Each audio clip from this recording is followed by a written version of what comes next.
tomando actitudes voluntarias que generan un daño por negligencia, daño en su nasciturus, el niño que no ha nacido todavía, eso es muy difícil actuar. Me consta que ya hay algunas comunidades como Murcia, quiero recordar, y Cataluña, que ya al amparo de un artículo, el artículo 29 del Código Civil, saben que eso es de 1889, no fue ayer, que este artículo fue generado sobre todo para temas de herencia, porque claro, el problema está en que el no nacido no tiene entidad jurídica, y si no tiene entidad jurídica es muy difícil, hasta que no nace, actuar en su favor.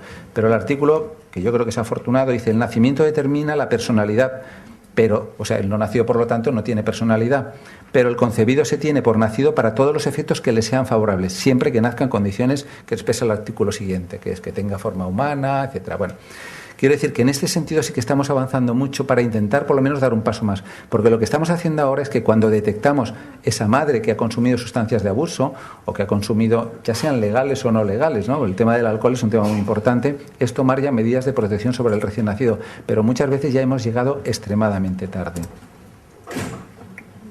Y centrándonos ya propiamente en el ámbito de la prevención.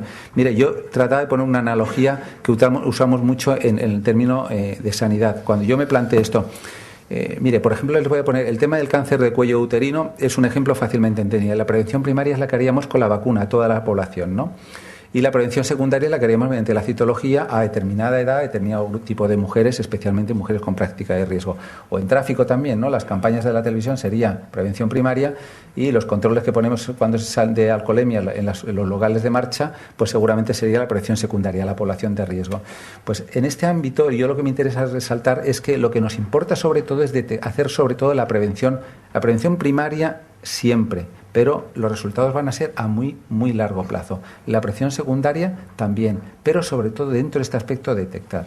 Porque las formas de maltrato evidentes, el maltrato físico, por ejemplo, o los abusos que detectamos, no hay duda, meridiano, actuar.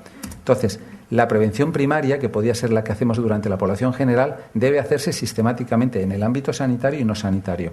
Y la prevención secundaria sobre las familias de riesgo, que son esa parte tan importante del iceberg que no ha aflorado y que es donde realmente tenemos que actuar, es donde, en mi opinión, donde tenemos que hacer un gran esfuerzo por detectar. En concreto, no vale la pena que lo lean, pero lo iba a poner. En la prevención primaria, fundamentalmente, deberíamos hablar, por un lado, la formación de profesionales y la sensibilización, sobre todo porque de alguna manera tenemos que tener una conciencia clara de qué es lo que queremos y entendemos y lo que debemos ver, ¿no? Sobre todo para el tema del maltrato.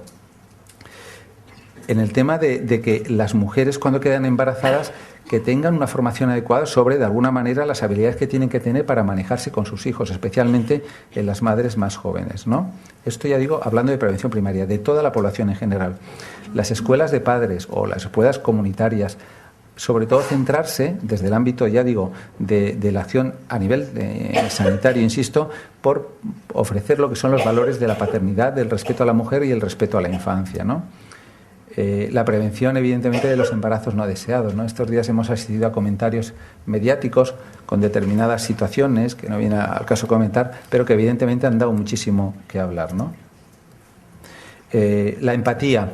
Aquí quiero que se me entienda, la empatía no hacia el maltratador. Cuando alguien va a una consulta y detectamos de que esos padres pueden tener una actitud, a veces con nalgadas o amenazas, reprimir de una manera muy directa a esta familia, a veces lo que sucede es que esta familia no vuelve más, con lo cual dejamos al menor en una clara situación de protección. Entonces, el sanitario, desde la consulta de atención primaria, fundamentalmente, lo que tiene que hacer es ofrecer métodos alternativos de disciplina, insistir en ese caso en lo que pueden ser los refuerzos positivos. Esto hay que manejarlo con muchísimo cuidado, porque si actuamos de una manera muy abrupta, podemos ser que perdamos esa familia y que realmente el niño todavía quede en una situación, incluso probablemente cuando llegue a casa la situación sea peor, ¿no?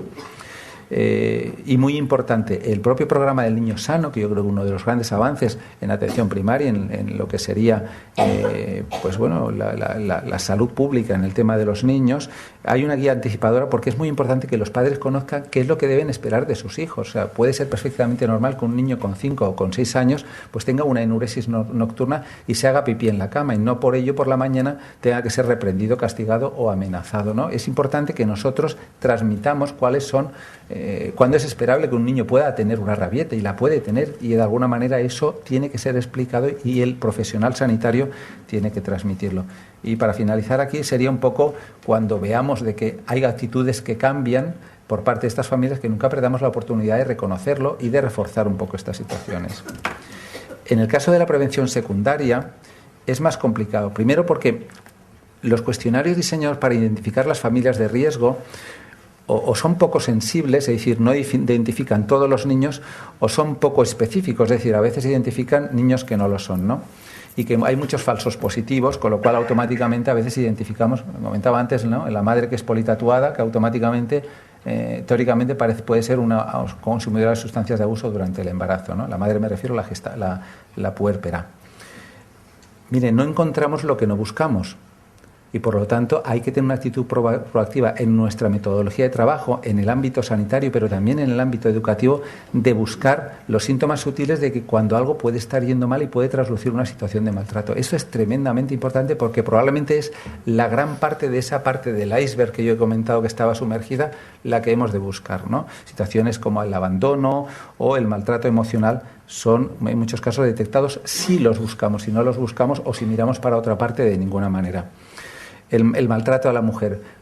Cuando una mujer es maltratada o abusada, tenemos que saber que entre el 30 y el 70% de los casos, otros adláteres, fundamentalmente los hijos, son maltratados. Aparte de por presenciar esa situación, son maltratados directamente. Por lo tanto, cuando nosotros identifiquemos en un servicio de urgencias una situación de maltrato de la mujer, hemos de investigar qué sucede con el resto de la familia, especialmente los niños, ¿no?, o los mayores, Cuando detectemos familias con riesgo, lo comentaba antes Antonia, esto tiene que ser derivados a los recursos que sean necesarios, pero especialmente si hay situaciones de adicción a sustancias de abuso o trastornos de la ansiedad o depresivos, hemos de remitir adecuadamente, porque esa gente tiene un problema y ese problema puede ser parcialmente o totalmente resoluble.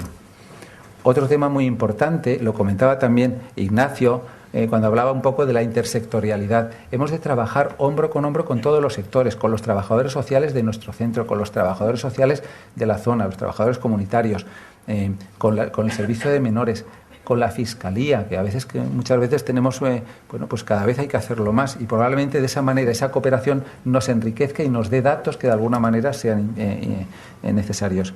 La visita domiciliaria para prevenir un poco las situaciones de diagnóstico prenatal que pueden ser lesivas sobre el recién nacido, ¿no? Eso se hacía antes y cada vez se hace menos, ¿no? Y vuelvo otra vez a la guía anticipadora que comentaba para la población en general, especialmente en las poblaciones de riesgo, ¿no? O sea, el saber que estos padres que tienen problemas, lo que pueden y deben esperar de sus hijos.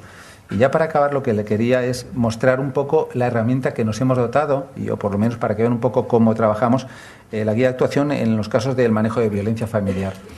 Ese instrumento fue creado hace unos 6 o 7 años, la última revisión es del año 2008, hace 2 años. Es un grupo multidisciplinar donde pueden ver que hay gente de urgencias, de obstetricia, de pediatría, trabajadores sociales, enfermería, de todos los ámbitos, y además puntualmente se incorporan también gente o compañeros de la Fiscalía o del Juzgado de Violencia de Género de Marbella, ¿no?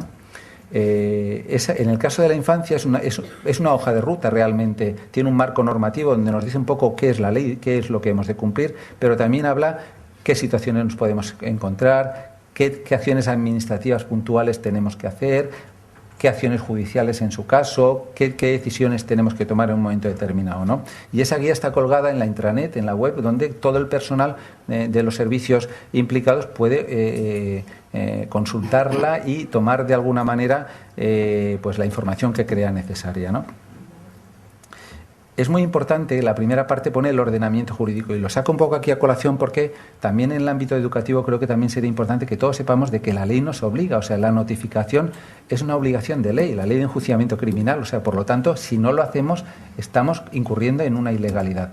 Y esto, que no quiero que lean, pero que establece qué leyes son esas, algunas de ámbito estatal, ¿no?, como la Ley de Protección Jurídica del Menor del año 96, pero también de ámbito autonómico. Y fíjense que en todos los casos deja meridianamente claro, primero, la obligatoriedad de la entidad pública, cualquiera que sea su nivel o estamento, de actuar. Por otra parte, a nivel sanitario y educativo y servicios sociales, cualquiera que sea, ¿no? O sea que adoptar medidas preventivas, pero fíjese que en el caso además de la ley andaluza establece que no solamente que haya que actuar en las situaciones de facto, sino que es obligatorio que actuemos también en las situaciones de riesgo y saber que si no lo hacemos podemos incluir en responsabilidad penal. La guía también, como les comentaba, tiene pues una hoja de ruta en cómo debemos actuar. Es importante que la gente se forme en ese sentido, pues bueno, no tener actitudes solitarias o recriminatorias, sobre todo para proteger a veces a otros menores que a lo mejor pueden estar en el domicilio, detectar y anticiparse, tener una actitud proactiva, lo comentaba antes, no estar pasivos y que veamos por casualidad qué es lo